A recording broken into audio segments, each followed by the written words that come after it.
मेरे प्यारे बच्चों, अभी अब देखो आपने मैंने H2SO4 की एन फैक्टर कितना निकाला था अपन ने। H2SO4 का एन फैक्टर कितना निकाला था 2। तो अब इसका इक्विवेलेंट वेट कितना होगा, यानी तुल्यांक की भार 98 इसका मोलर मास आया था। 98 कितना आया था molar mass upon n factor 2। तो इसका मोलर मास कितना हो गया बेटा 49। यानी अब आपको यहाँ पे 49 लिखना है, 98 नहीं लिख सकते आप। तो इस प्रकार से आपको ध्यान रखना है, जब आपको ये क्वेश्चन आएंगे आपके 12th के अंदर एग्जाम के अंदर, बहुत महत्वपूर्ण है, इसलिए मैं इतना इसके ऊपर कंसंट्रेशन आपको एक एक चीज समझा रहा हूँ।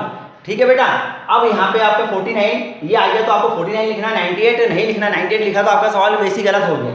ठीक है। अब हमें सेकंड में अगर आपको इसके अलावा ऑक्सो एसिड्स के अलावा भी अगर आपके पास में सिंपल जैसे HCl होता है तो इसका एन फैक्टर निकालना है, ऑक्सो नहीं है तो डायरेक्ट इसके अंदर एक ही H है, तो इसका एक हाइड्रोजन निकल जाए क्लोरीन, तो एक ही हाइड्रोजन आयन जो होता है वो रिलीज हो रहा है, इसलिए इसका एन फैक्टर क्या हो जाएगा 1 हो जाएगा। इस प्रकार के एसिड तो आ गए।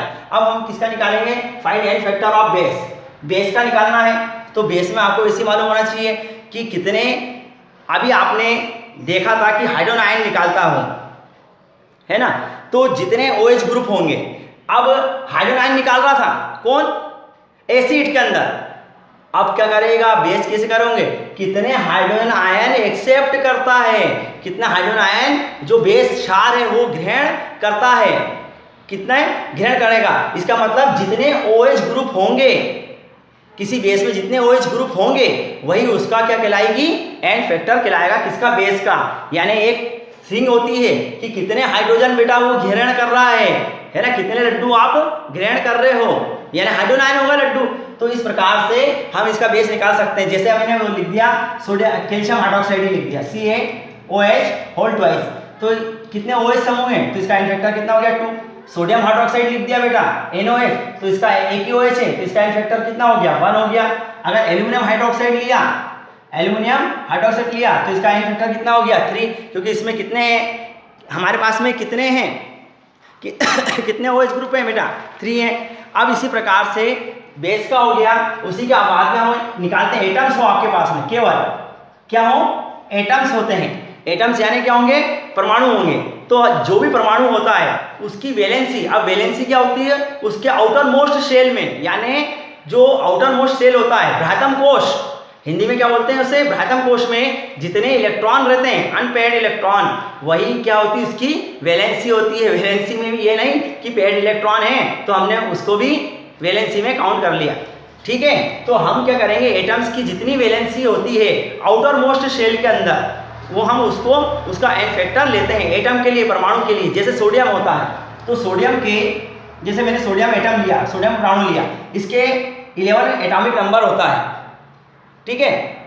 तो 1s2 2s2 2p 6 6 7 9 10, फिर क्या जाएगा आपके पास में 3s1, यानी आउटर मोस्ट शेल में कितने होते हैं, एक ही इलेक्ट्रॉन होता है इसका, तो इसका एन फैक्टर कितना हो गया 1 हो गया।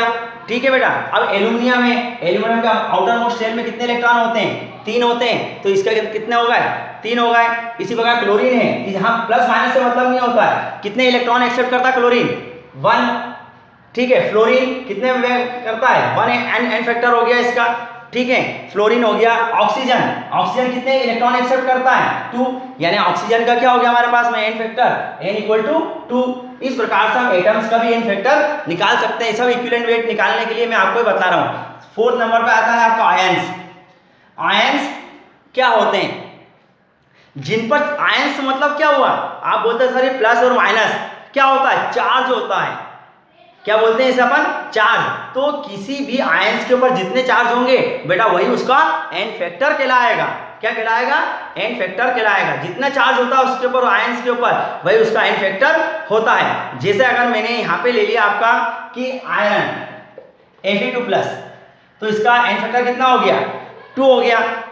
नाइट्रेट NO3 अगर यहाँ पे अपन ने लिया, अब बताओ बेटा हिमांशु NO3 पे चार्ज कितना होता है यहाँ पे -1, तो इसका प्लस माइनस से मतलब नहीं, यहाँ पे ये -1 है तो यहाँ पे इसका एन फैक्टर कितना हो गया n = 1 हो गया, यानी जितना चार्ज होता है। जैसे अगर मैंने यहाँ पे ले लिया बेटा हाइड्रोक्सी आयन, तो इसका भी एन फैक्टर कितना हो गया 1। तो हम आयंस के अकॉर्डिंग भी हम इसका एन फैक्टर निकाल सकते हैं और उससे उसका आसानी से इक्विवेलेंट वेट फाइंड कर सकते हैं। अब क्या होगा कि इलेक्ट्रॉन भी आते जाते हैं, इलेक्ट्रॉन भी आते जाते हैं, तो हम उसे कैसे करेंगे? तो हम यहाँ पे करेंगे नंबर ऑफ इलेक्ट्रॉन, जितने कोई भी एक इक्वेशन दे दिया आपने 11th में पढ़ी होगी बेटा, जितना अच्छी आप, मैंने पहले कहा था, जितना अच्छा आप 11th के अंदर परफॉर्म करोगे, जितना अच्छा आप 11th को पढ़ोगे, जितना अच्छा आप 11th की अच्छी प्रैक्टिस करोगे, वही बेस है। क्योंकि कोई भी आपको ये कहता हो कि 11th में कुछ नहीं है, 12th बिल्कुल अलग है, नहीं, जब तक आप 11th की नहीं करोगे, ये सब 11th के अंदर ही है।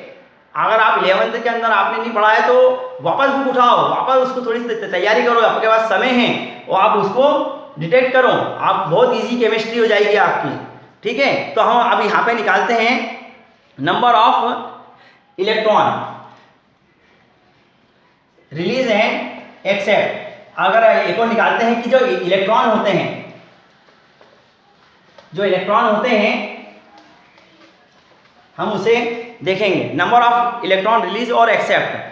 नंबर ऑफ इलेक्ट्रॉन रिलीज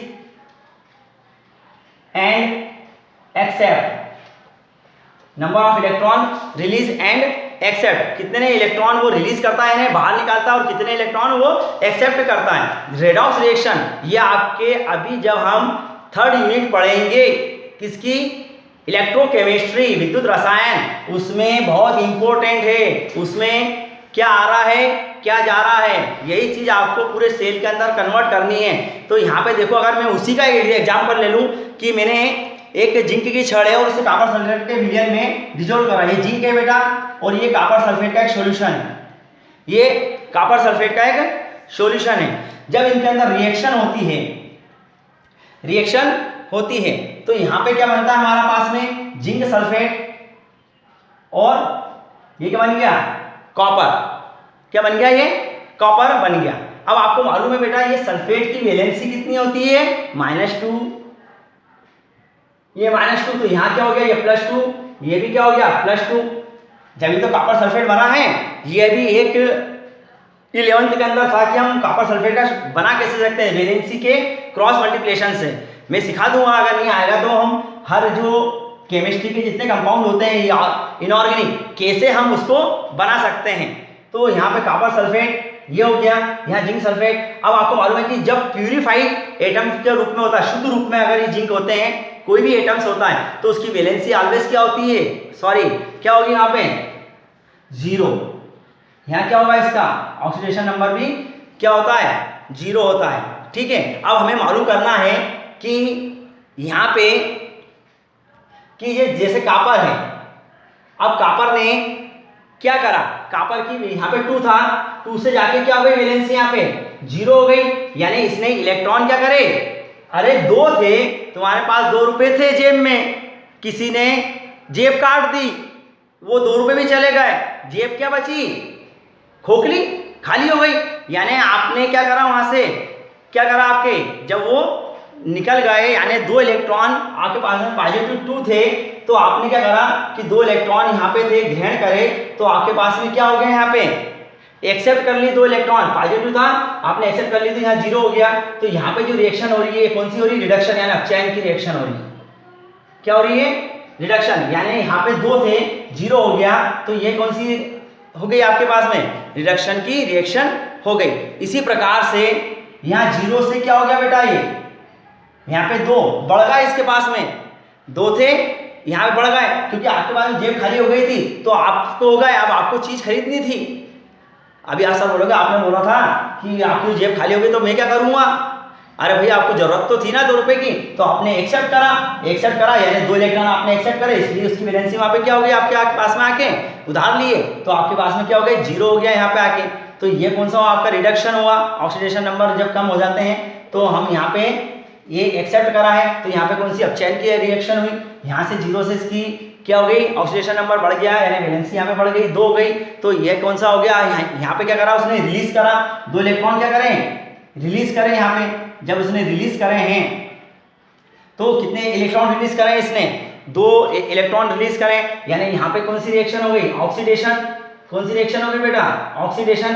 तो जितना इलेक्ट्रॉन को दे रहा है, मैंने क्या बताया, number of electron release and accept, जितने इलेक्ट्रॉन लेता है जितने इलेक्ट्रॉन देता है, जितने इलेक्ट्रॉन लेता है जितने इलेक्ट्रॉन देता है वही उसका एन फैक्टर कहलाता है। तो यहाँ पे हमारा जो कॉपर है और जिंक है वह उसका एन फैक्टर क्या हो गया हमारे पास में, कॉपर और जिंक का एन फैक्टर 2 हो गया, n इक्वल टू 2 और n इक्वल टू 2। ठीक है बेटा, आगे अपन और इसको रनिंग करेंगे।